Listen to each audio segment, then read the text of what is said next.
The people you'll hear from next are experts in the field, leading cutting-edge work across AI research, technology, evaluation of edtech tools, and education to career pathways. First up, we will hear the latest on emerging evidence and research from Chris Agnew, Managing Director of the AI Hub for Education at Scale, the Stanford Accelerator for Learning. Then, we will do a deep dive on Coursemojo, the AI-powered teaching assistant improving reading achievement from Dacia, co-CEO of Coursemojo. Next, Emily Freitag, CEO and co-founder of Instruction Partners, will share insights from their recent AI in Action tour and recommend practice identifying high-quality tools.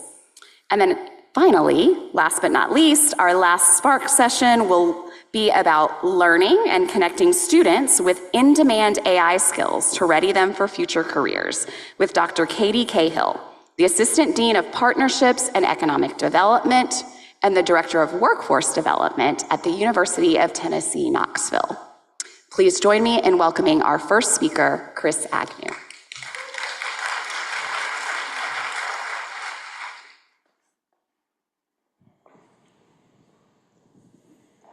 Hi, everybody. Can you hear me? Okay, good.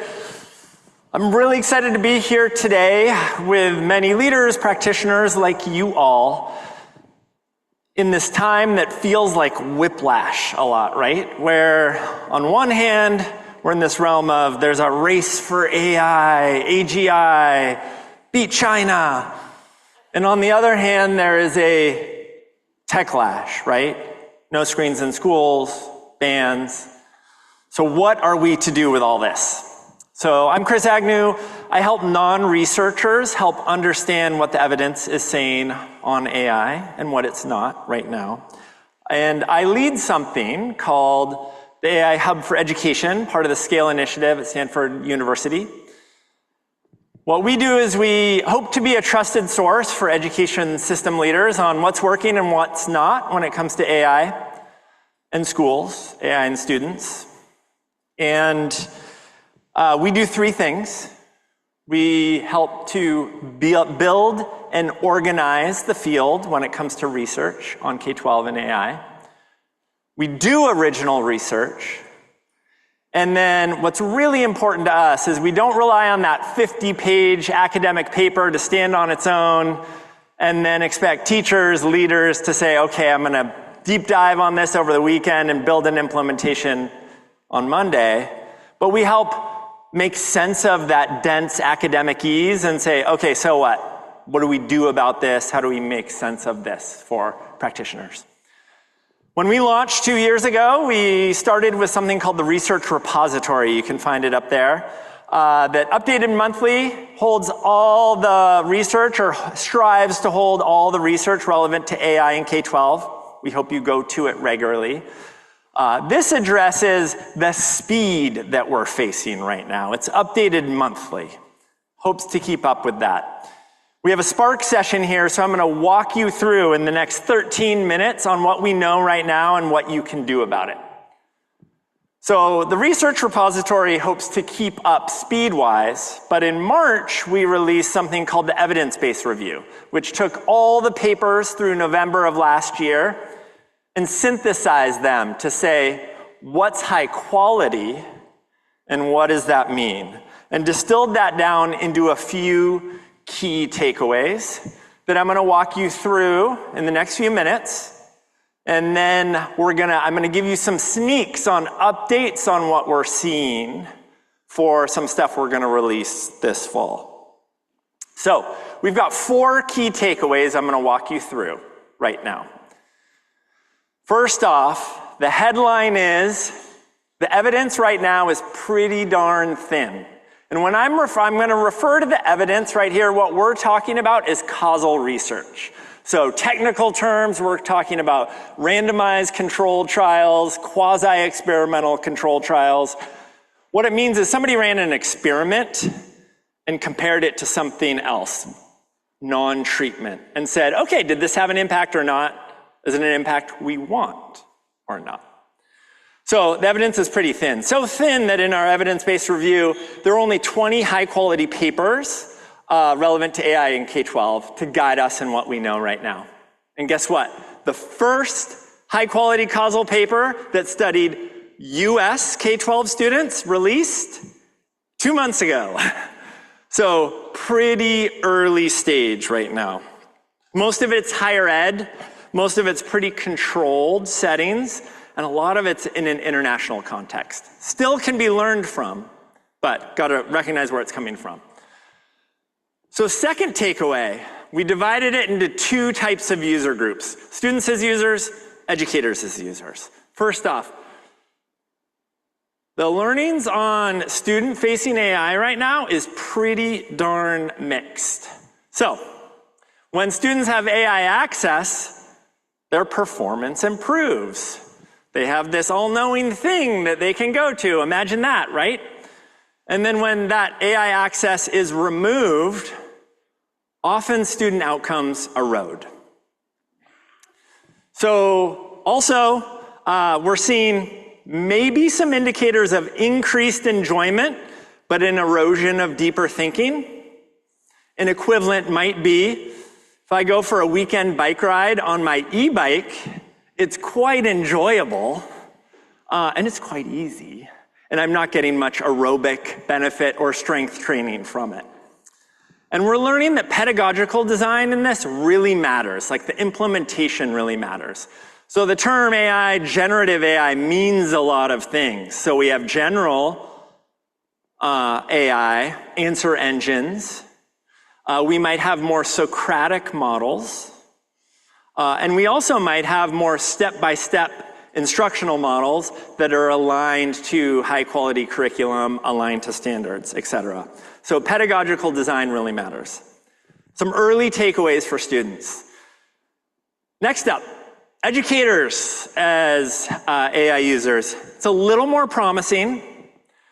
So we're seeing some potential in lesson planning, instructional support, formative assessment support, teachers saving time with potentially no erosion in quality.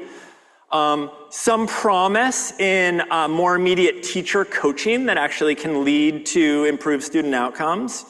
And some hints that the educators that benefit most are novices. So this is based on 8 papers across 4 in US K-12 and 4 in K-12 internationally.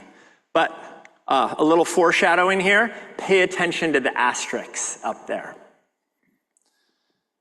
So next up, last takeaway, the evidence is often weakest in some of the areas that are most important and the highest stakes. So there's little or no high quality research yet right now when it comes to impacts on equity, long-term learning, social development, student well-being, and one I'll add here, Amanda and I have been chatting about a little bit too, AI literacy. Very little on what good looks like based on causal research as well. So these are flags for what we need to be studying near term. So now that's findings we released in March, papers through November. I'm going to give you a little hint on what's to come based on what's happened over the last 9 months. So last 9 months, we've seen at least 51 new causal studies released from all over the world, some in the US. We just added 159 new papers last week to our research repository. So some of those are descriptive papers, some of them are technical, but we're learning a lot, or a lot is being released month by month. So here's some highlights of papers. I'll flag 2. Access is not enough, a paper we released in June. TLDR, just because you give students AI doesn't mean they'll use it. And a second one, that bottom one, a paper released at the beginning of this week studying an AI math tutor in Tennessee. So check that out after this session. So some edits. These are early to the findings I just shared with you for students and educators. So I'm going to breeze through these, but take a picture and you can spend more time. So the bold areas are things that the early hints from the last 9 months, it reaffirms that pedagogical design matters, that students are giving less effort, and that when access is removed, student outcomes erode. Some edits, with AI use, student performance improves, but just giving them access, students aren't necessarily using tools. And around educators, this is super interesting. The data on lesson planning is pretty mixed. And some research found in the UK that lower performing teachers using AI could erode student learning. So lots to be learned there. So these are not gospel. I cannot emphasize this enough. The takeaway here is this is moving and changing. What we need in research is directionality, not definition. We can't wait for that one RCT that will come out next year that will answer it all. But each month, each semester, we need to be learning a little bit more. So I want to hear a little bit as we transition to the so what of this. You all who are leading systems, thinking about what this means for schools, what do you see as your job right now when it comes to AI in schools? It can feel like so much, right? So think about that for a minute. In a word or two, anybody want to volunteer? Just shout it out. What do you see as your job? Take a risk. Sense making, great. What else? Guidance. Ensure quality. Empowerment. One more. How about this side of the room? Protect. All right. So, can feel like often as system leaders, you're barraged with tools, tools, tools. I got this that solves this problem. I got this that solves this problem. We want to ground you in, we argue, the place to start is ultimately why we are all here, starting with student capacities, right? What do we want to build in young people? What are the knowledge, skills, and affects that matter? Many people call this portrait of a graduate. But big picture, what do we want to build in kids? Next, what are the learning experiences based on evidence that tell us we'll build these capacities in kids? So things like responsive instruction, things like applied project-based learning, things like sustained relationships with trusted adults. That's what's next. It's not until the third step, once you've established, okay, what do we want to build in kids? And what are the learning experiences that we want to create to build those capacities? Then can we as systems decide, okay, what should AI's role be? To enable what we know to be true about learning, to unlock potential historical barriers, things we have always wanted to do and haven't been possible. And then only lastly, once AI's role is clear, then can we start to make decisions on what tools make sense at this time for our system. So, we released the evidence-based review in March. Next month, we're going to be releasing a research agenda for learning in schools to help organize the field.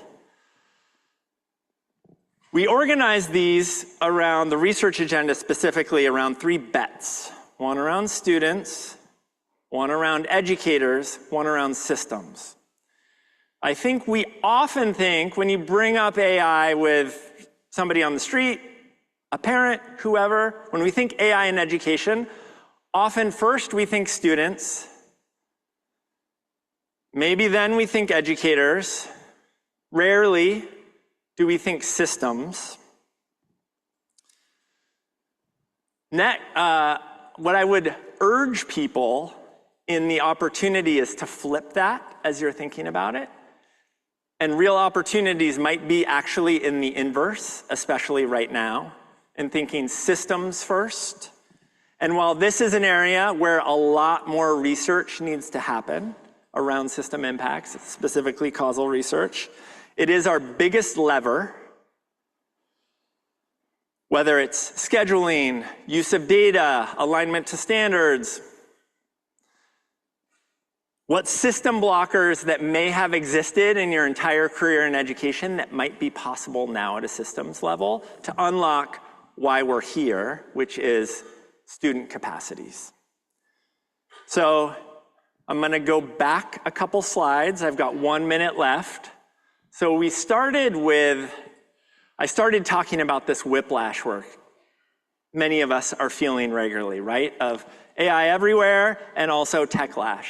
So this very simple framework, we think about this in what's important in AI integration. This same model applies when we're thinking about tech in general in schools, right? And instead of just thinking about screen time, thinking about screen value, and not all screen time being created equal, but ultimately, what do we want for kids? What are the learning experiences that build that? And then only then, what's AI's role or what's tech's role? So lastly, I will wrap up with a few resources. The evidence-based review released in March on the far left. In November, we're going to be releasing an update to that of what's happened in the last 9 months. So keep an eye out for that.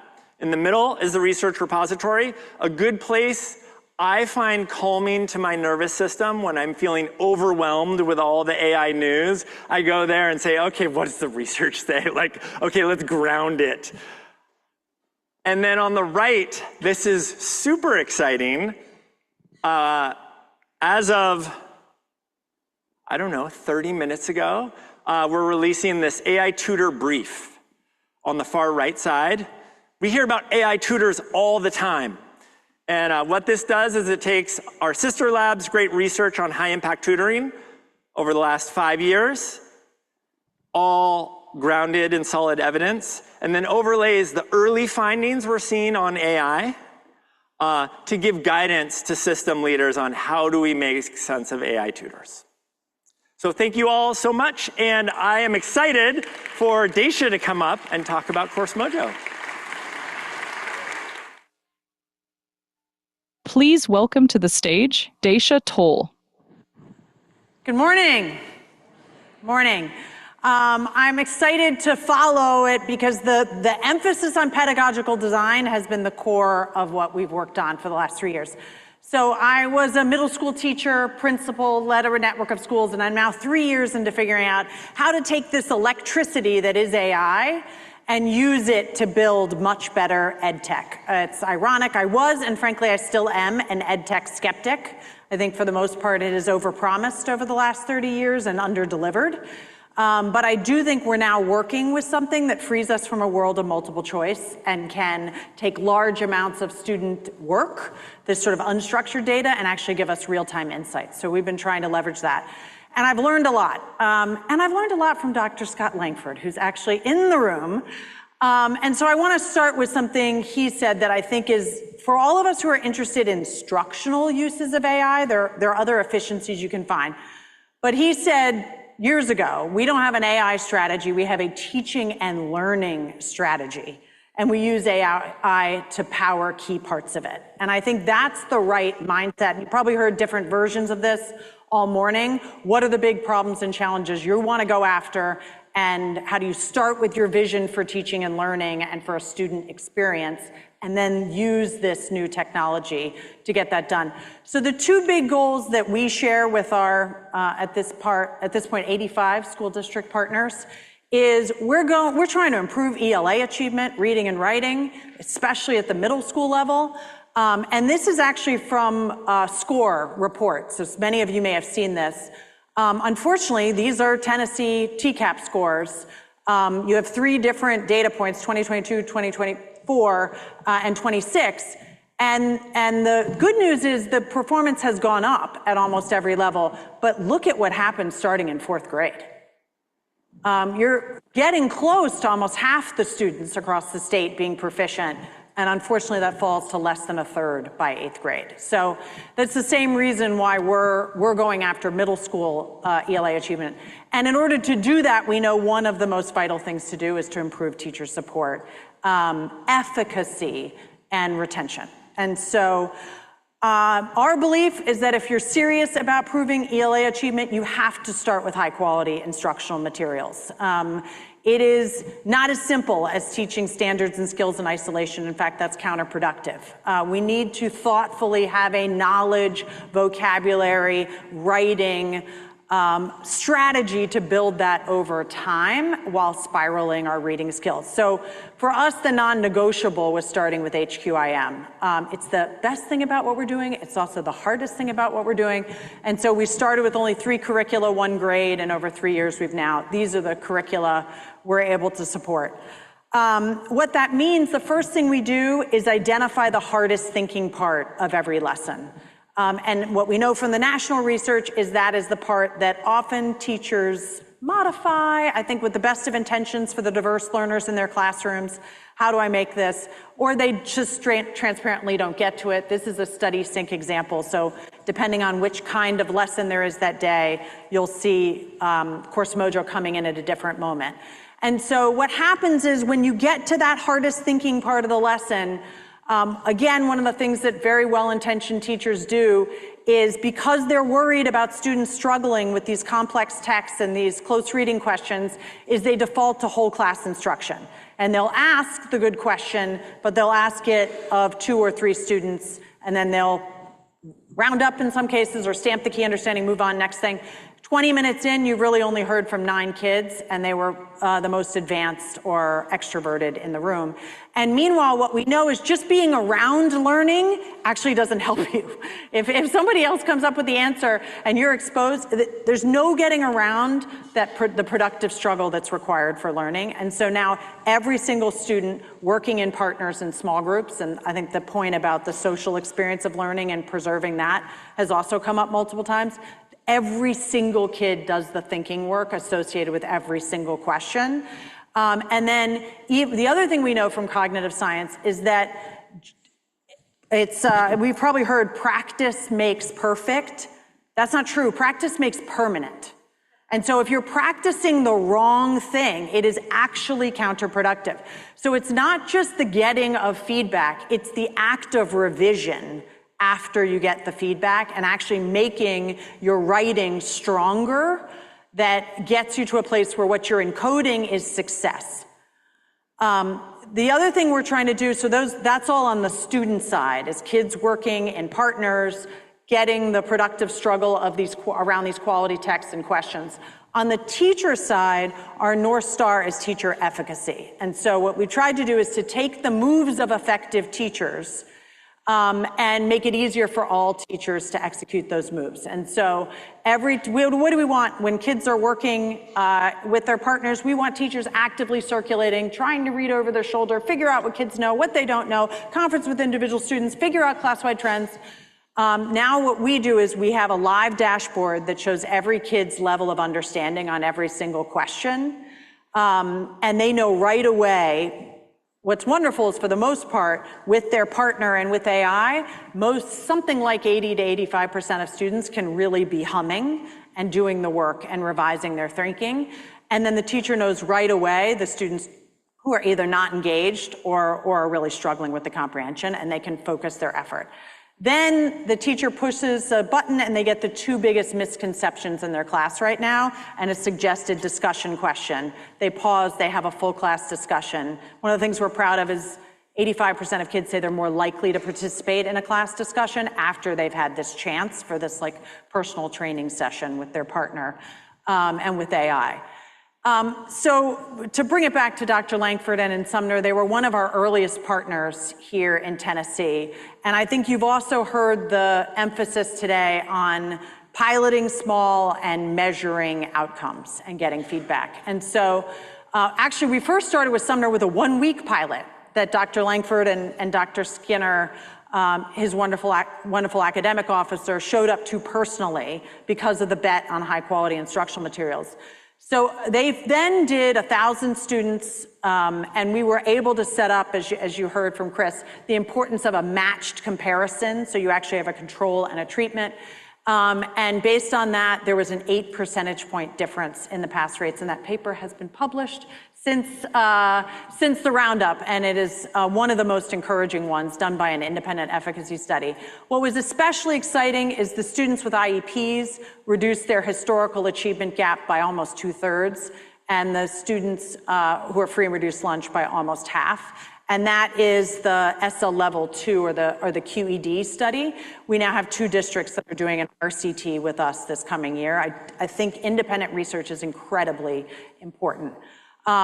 Then this last year, Sumner scaled to all middle schools across Sumner, and we learned with scale, you don't always get the implementation and usage that you want. So what has come out as like a further lesson learned is that the schools and grades that did more than 25 activities, it probably makes sense if you're not actually doing the thinking work in this way, it doesn't have an impact. They saw an additional 4 percentage point gain on the TCAP. And I think Chris made this point, but you have to be very careful when products come to you and say, here's our product data about how well kids are doing. State tests are not perfect, but they are kids doing something independently. And you have to see, does it actually translate to that independent use case? Are kids becoming stronger readers and writers? We now have the pleasure of working with 7 districts across the state. I'm incredibly grateful. A number of them are here. It's good to see Brandy from Lenore, and I don't know if Kathy from Murfreesboro is here, our friends from Metro Nashville. I think the other thing you're looking for, which is this needs to be a co-design process. So in that week-long pilot, a teacher in Sumner drew the dashboard she wanted on the back of a handout. And that's the way that this is going to get better, is when you are working together, co-designing a solution that meets the specific context and honors strong teaching and learning and our values here. So just to pull back from this work, a couple lessons learned from me. You've heard this now multiple times, so I won't repeat it. Pick what's important to you and go after that and figure out how to use AI to make it better. And something that's coherent with your strategy is going to beat a shiny thing any day and actually get you the outcomes you want. It's also really important that you test products. And I know we have some state leaders in the room, and I think there is an incredible role for states or other intermediaries to play. It is overwhelming from a district context, the amount of, you now get AI-powered marketing for AI-powered products. It's kind of a nightmare, actually. And so there are real tests around safety and security. I will just mention for most districts, that means sign our DSA and promise us you have good security. That's not enough. Somebody needs to be kicking the tires on the product itself and seeing if they can get it to leak critical student information. I do not believe many of these products are as safe as their pledges might indicate. States should be doing that testing or other intermediaries. Equally, somebody's got to be vetting products for cognitive science. Like, we know how learning works. We know what great teaching is. And you should at least see, is there plausible design bets that are being made in the products? And finally, you need to be evaluating outcomes. And so I think there's a role to play at a district level. Kick the tires for yourself. Don't rely on somebody else's word, but also let's please have states or someone else step in here. Delaware just created an AI assurances lab and is taking on this work statewide. Focus on teacher efficacy. A lot are promising time savings. Who doesn't want to save teachers' time? That's wonderful. But I think if we really care about not just students, but also retaining teachers over the long term, it's going to be because they feel they're effective at their jobs. You've also heard this, but just to emphasize, pilot. And I actually like the point of somebody offering a single product. You should pilot several products. Pick what's important for you to go after, set up a horse race, see which one gets the best positive, both qualitative student and teacher feedback, which one is most aligned to your vision when you actually see it implemented in the classroom, and then of course, which one has outcomes. I think this is really important, and maybe at times today, this morning, it feels like we're talking about AI as some universal thing, capital A, capital I. I suspect Emily will get into this next, but There are the large language models like ChatGPT and Google and Gemini and Claude. Those are consumer grade, built to give you answers, probably to compliment you on how smart you are for even asking such a good question in the first place. That is where, and it is early days on the research, but it does seem like just giving kids open access to the LLMs themselves, the risk of cognitive offloading is at the moment greater than, absent lots of strong teacher guidance, the benefit that they could get. That is in the early research showing up as net negative. Then you have a number of other tools that are sort of general purpose school AI infrastructure tools. There are definitely uses for those, but then there's a third category that certainly Coursemojo is in. I think you heard earlier about OCO and others, which is instructional tools purpose-built to address a particular need, using AI simply to free us from this multiple choice world, to make it a much more dynamic, much more intelligent set of responses to students. But it takes a lot of work. People say to us, are you gonna go do math? No. It took us years to even go out of the middle school grades down or up a couple grades. It is, I believe, the real value is the combination of an LLM plus a lot of authored content, plus a lot of domain expertise, product data, and then extensive Q&A. That will actually get you a Socratic experience that I think would pass the test of the educators in this room, and it's still something we obsessively work on every day. And then in an AI-powered world, the last thing we need is more silent, solo ed tech. You've got to have experience. I personally am hoping the things that make it into our classrooms are the ones that have students more actively collaborating with each other. When you have class discussions, it's more inclusive because more kids feel prepared to contribute and participate.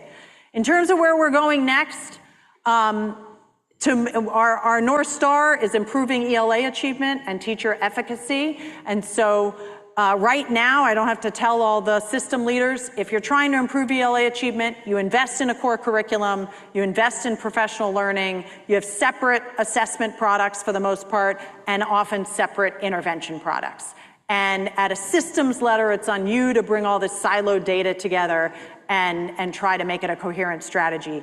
Some cases, it's on teachers to try to bring these things together.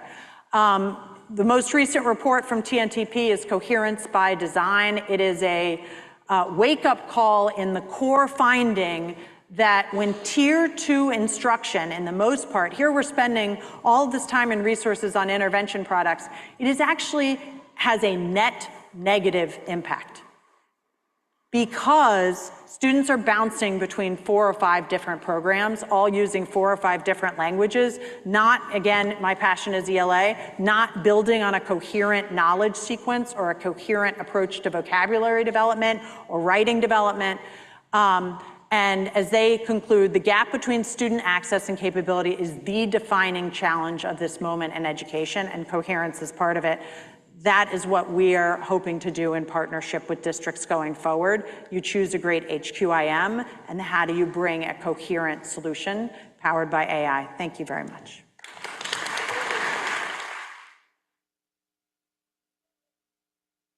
Please welcome to the stage Emily Freitag.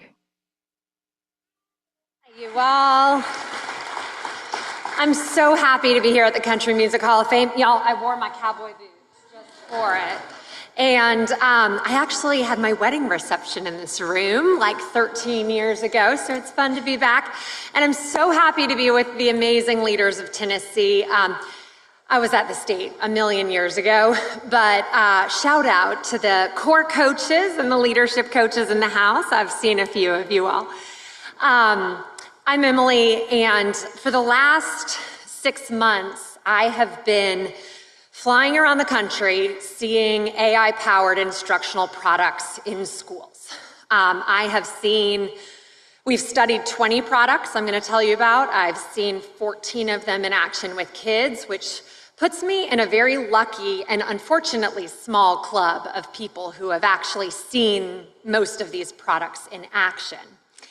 And our purpose on this tour is to really help leaders understand the emerging landscape of solutions and the value that people using them experience and the worries that they experience.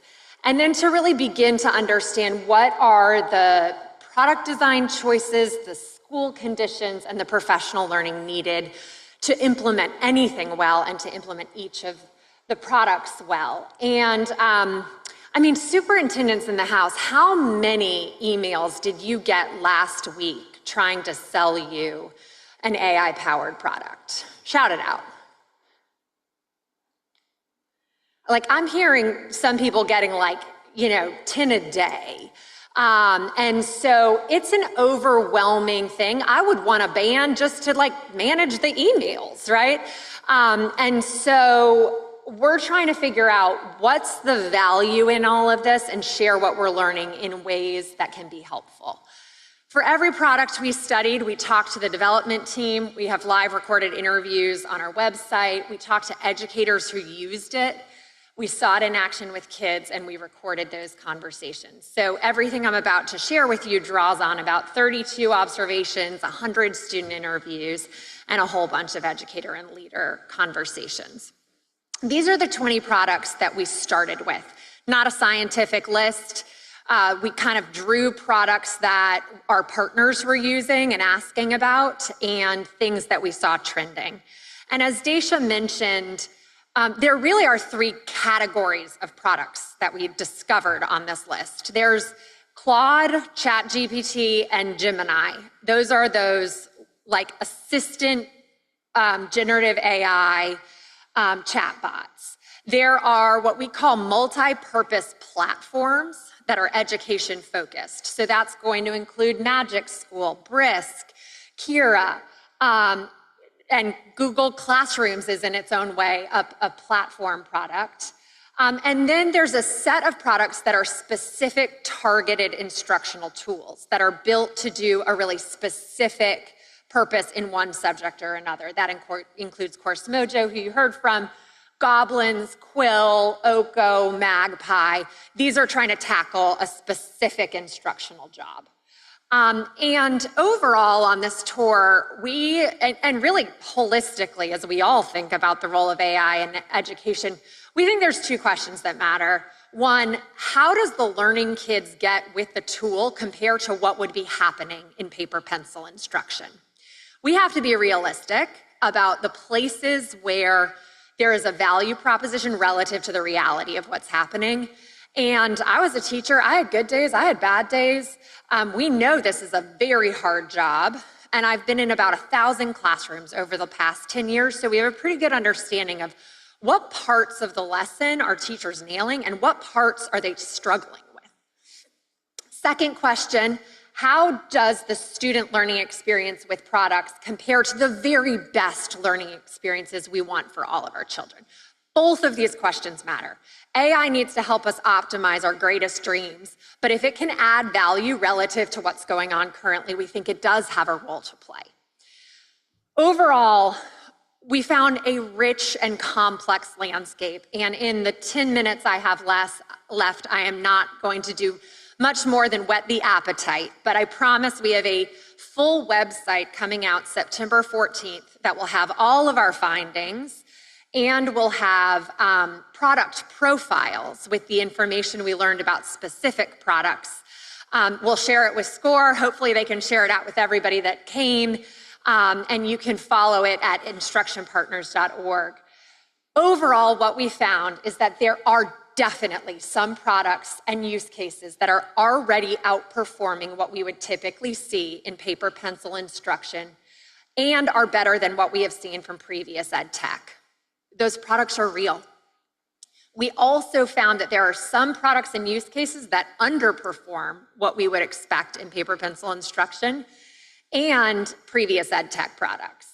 And then there are some products and use cases, and this has come up a few times from others, but especially when students have access to general purpose chatbots while completing assignments, that represent a clear and significant danger to the state of our country.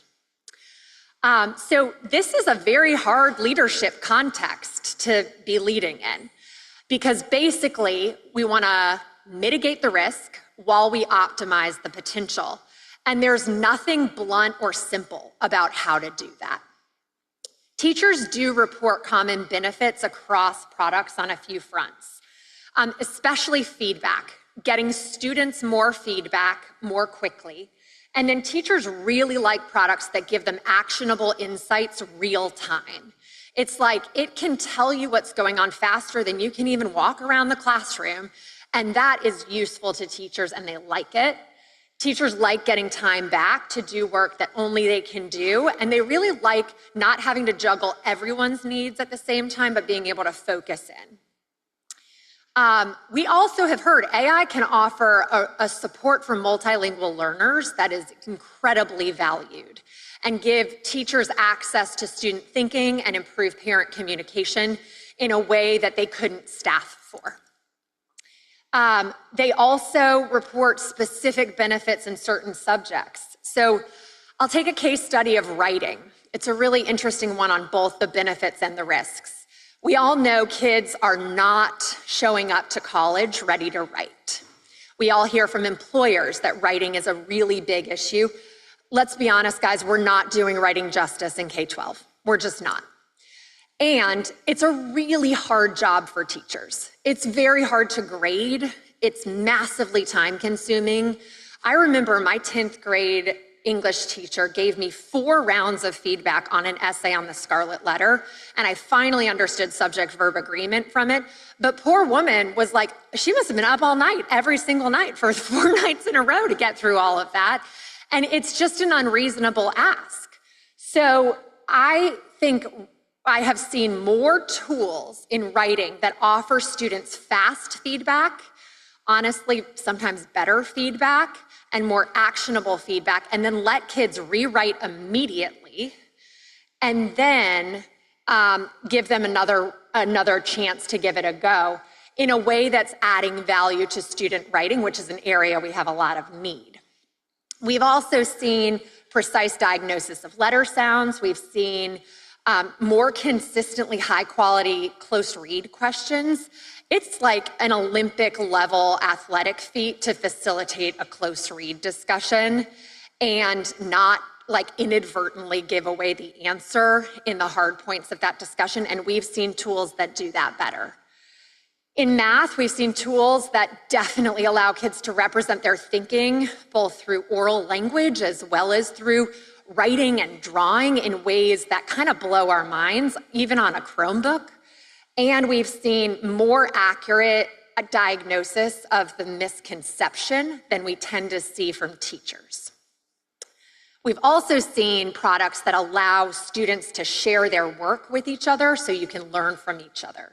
So these are some of the concrete use cases that give us hope that there is a role AI can play that will add value to student learning. That said, we heard lots of frustrations. I'm gonna go faster through the frustrations because we've talked a lot about them and I just don't have that much time. But we'll have much more depth on this. Students and teachers alike are really frustrated when AI products misread student work, or if they just don't really understand why they got it right or wrong. Like, it undermines credibility almost immediately. And there are a number of products that can either let kids off the hook by giving away the answer, or they're just really easy to game. Like, you have to answer 10 questions, but kids quick out, they learn fast that if you hit refresh, you could answer the same question 10 times. And nobody likes that. There's also a pretty broad sense that AI-powered products work better for some students than for others. And this can cut a lot of different ways. It can be sort of like learner orientation. Like, I have some students who just don't want to talk to the tech. They prefer to talk to a human. It could also just be like my more struggling students it doesn't work for, or my more advanced students it doesn't work for. But there is a sense that we have a lot to learn about for whom do these products support learning and for whom is it less of a match. And then teachers really, and students, worry about how everyone else is using AI to get out of the hard parts of their job. Everyone is worried about screen time.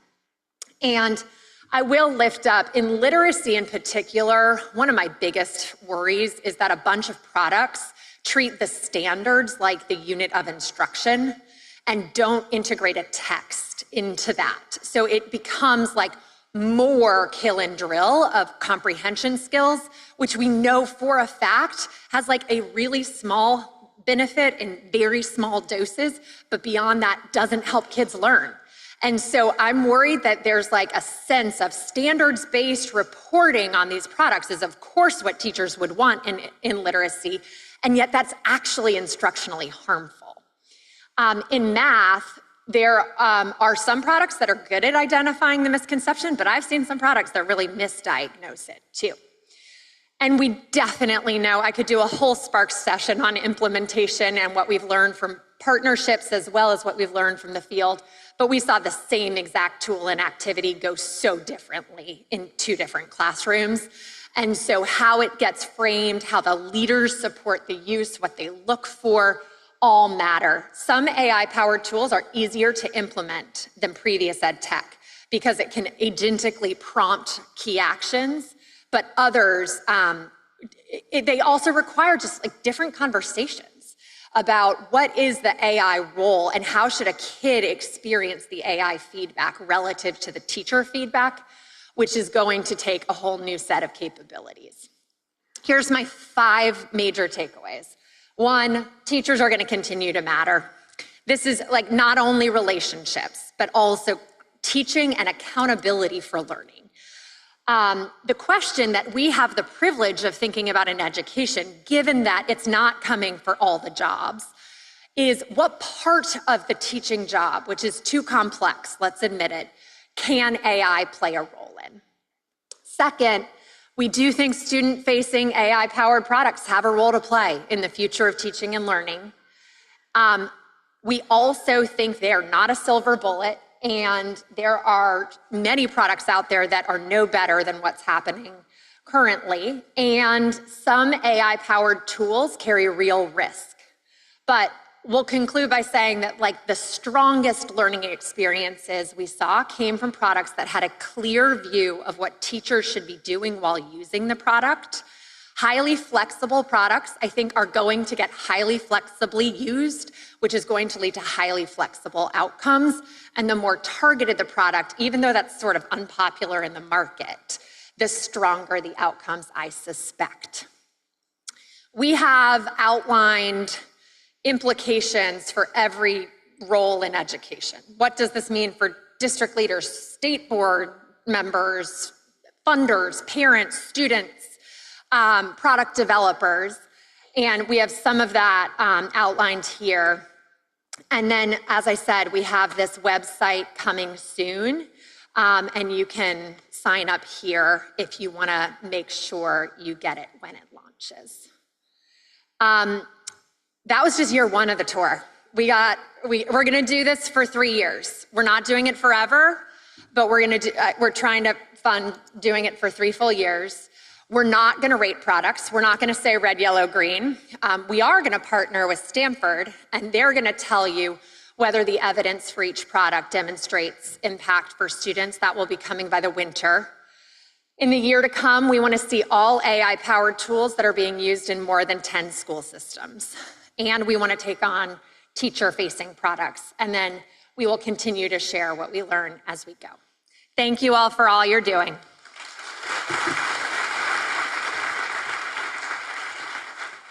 Please welcome to the stage Dr. Katie Cahill.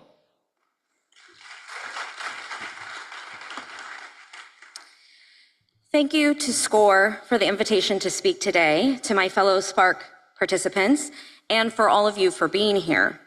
I want to start by saying that I arrived in Nashville alone, but I didn't get here by myself. Everything I'm going to share with you today is the result of tireless work of individuals and organizations, several of whom are sitting in this very room. So while I'm the one standing at the podium, this is very much a collective story. You'll notice QR codes on several slides later in the presentation. Those will take you to additional information about initiatives already underway. If something catches your interest, please reach out to me, or even better, to the people and organizations you'll see identified as partners. We're always looking for bright and eager minds to join in the work. And with that, I'll get started. The title of my talk is Preparing Students for an AI-Enabled Future. But the future doesn't arrive without a history. So I want to begin with the conditions that brought us to this moment. For most of human history, intelligence has been expensive. Expertise has been scarce. Analysis slow, and knowledge difficult to acquire and unevenly distributed. And we built institutions around those realities. Schools organized access to knowledge. Libraries collected it. Universities assembled expertise, preserved it, extended it through research, and credentialed the people who acquired it. But something fundamental about that equation is changing. We can increasingly convert energy and computation into something that resembles cognitive work: analysis, synthesis, prediction, translation, even creativity. In a very literal sense, we are entering a future in which energy can be traded for insight. Not wisdom, not judgment, not necessarily truth, but insight at a scale and a speed that would have been unimaginable even a decade ago. We can see the immediate manifestation of this change in labor market with artificial intelligence, cybersecurity, and data science occupations growing much faster than many other areas of the economy. But I'm actually less interested in the emergence of discrete emerging technology workforce than I am in the diffusion of these capabilities throughout the existing ecosystem. What happens when a nurse has access to forms of analysis once required specialists? When a small manufacturer can deploy capabilities that once belonged to only very large global firms? When a scientist can interrogate literature at a scale no individual researcher could possibly read? Or when a student can generate a plausible answer to almost any conventional question we can put on an assignment? For me, the important observation is this: emerging technologies are altering the economics of knowledge. And if that's true, it raises a critical question. What is the role of education when access to intelligence is no longer the constraint that it once was? And perhaps more importantly, what do we need to do to be different? For me, that leads to a second observation. The nature of expertise is also changing. The statistic on this slide that 84% of employees work across multiple departments and teams is interesting to me because while education has historically been very good at organizing knowledge into disciplines, the challenges the workforce encounters in practice increasingly refuse to stay within those boundaries. And there's evidence that artificial intelligence may actually intensify the need for teamwork and collaboration in the workplace rather than diminish it. Which raises my next question. If this is how people are asked to work, how should we prepare them to learn? It was in response to these trends that the University of Tennessee, Knoxville established the College of Emerging and Collaborative Studies in 2023, or as UT President Randy Boyd likes to call us, the College of the Future. And KEX was given a very broad charge: ensure all Tennesseans are prepared for the future of work. Under our founding dean, no small feat, by the way, under our founding dean, Dr. Azam Killick, KEX moved from a white paper to an operating college in less than a year. As such, we often describe KEX as a startup within a 230-year-old university. And I think that's important, not because higher education needs to start behaving like Silicon Valley, but because institutions built for relative stability also need the capacity to respond to rapid change. For us, that meant starting without traditional departments, building curriculum across colleges rather than within a single academic unit, bringing industry and other partners into the conversation earlier, and designing courses, credentials, and experiences that can evolve as the fields themselves evolve. We didn't need less rigor or less disciplinary expertise. We needed greater agility around them. And that's really the experiment behind KEX. Can we preserve what universities do exceptionally well while becoming more responsive to what is emerging? One way we've tried to do that is by treating the university itself as an intellectual ecosystem. Today, every college at UT Knoxville is engaged in at least one KEX program with more than 210 faculty across 80 departments contributing. We don't need to move all of that expertise into KEX.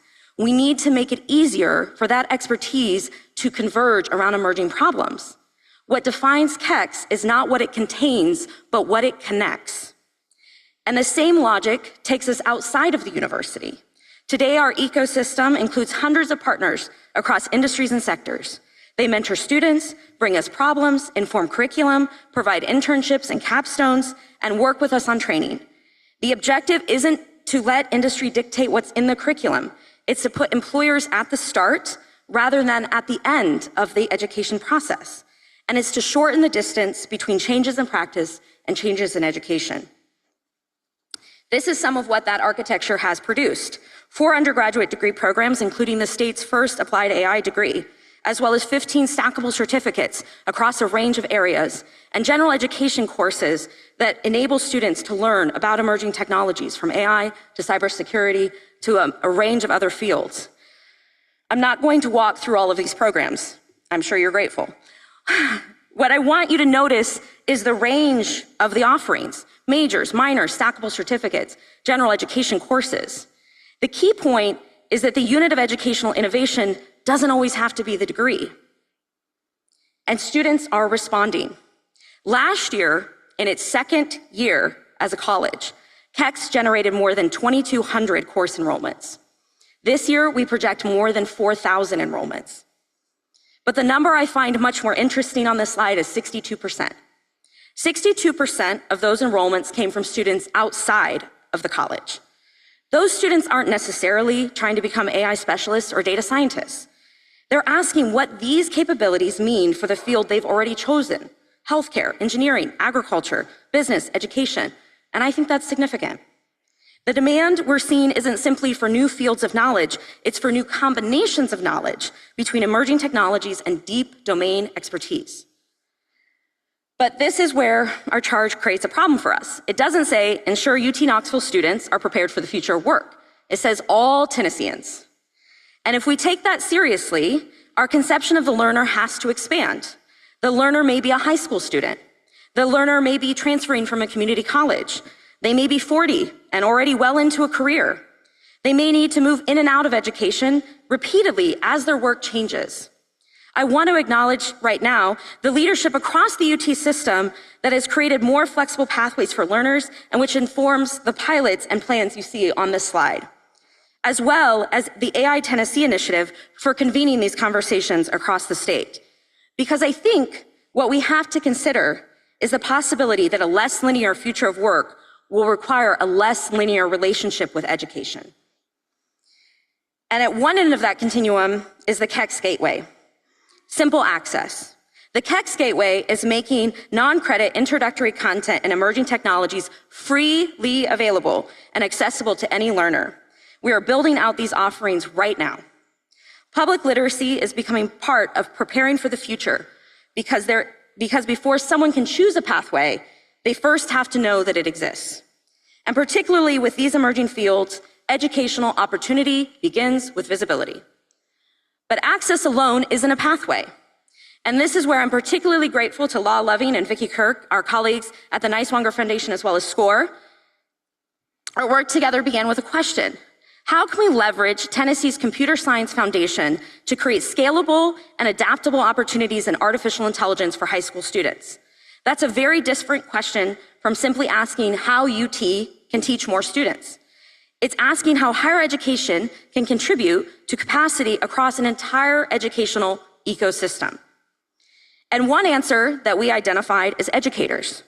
A university can reach some K-12 students directly, but educators reach cohorts of students every day, year after year. So with Niswonger, along with Sullivan, Knox, and Oak Ridge County Schools and Kingsport City Schools, we've been working to provide educators with training and ready-to-use curriculum in AI and data science. This pilot is ongoing with plans to expand over the next year. We hope this work might provide the foundation for a teaching endorsement in these fields. And I want to make an important distinction about this work. In these boot camps, AI and data science are the subjects of study. We're not primarily teaching educators how to use AI as a pedagogical tool. We're building their capacity to teach students the foundational concepts and competencies of AI and data science themselves. And from a workforce development perspective, the question I'm increasingly interested in is what happens after this pilot. If a student develops meaningful competency in high school, how do we recognize it for career readiness? Can that learning remain valuable when they enter higher education?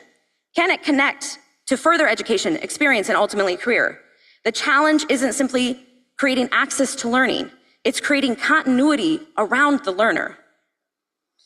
Another pilot that intersects with this work is focused on rural health pathways. Leanne Williams and David Timms from Ballot Health here today are also part of a much larger collaboration around this effort. Funded by THEC, this initiative allows us to invert the traditional approach to pathway development. Rather than beginning with the programs our institutions already offer, we begin with the workforce and community need and work backward. By 2030, as many of you may know, Tennessee is projected to need 6,000 physicians, along with a range of other health professions. Our system is not designed nor integrated to produce that workforce. The motivating questions for this project are, what competencies will those careers require? What can begin in high school? How can that learning connect through community college, four-year institutions, graduate education, and ultimately into work? And where will emerging technologies, including AI, change the knowledge and skills required along the way? The goal isn't to simply create a pipeline into healthcare. It is to create continuity across an educational ecosystem that is usually experienced by the learner as a series of separate institutions. As a note, we will be in Nashville on November 11th to convene conversations on this topic, and please let me know if you'd like to attend.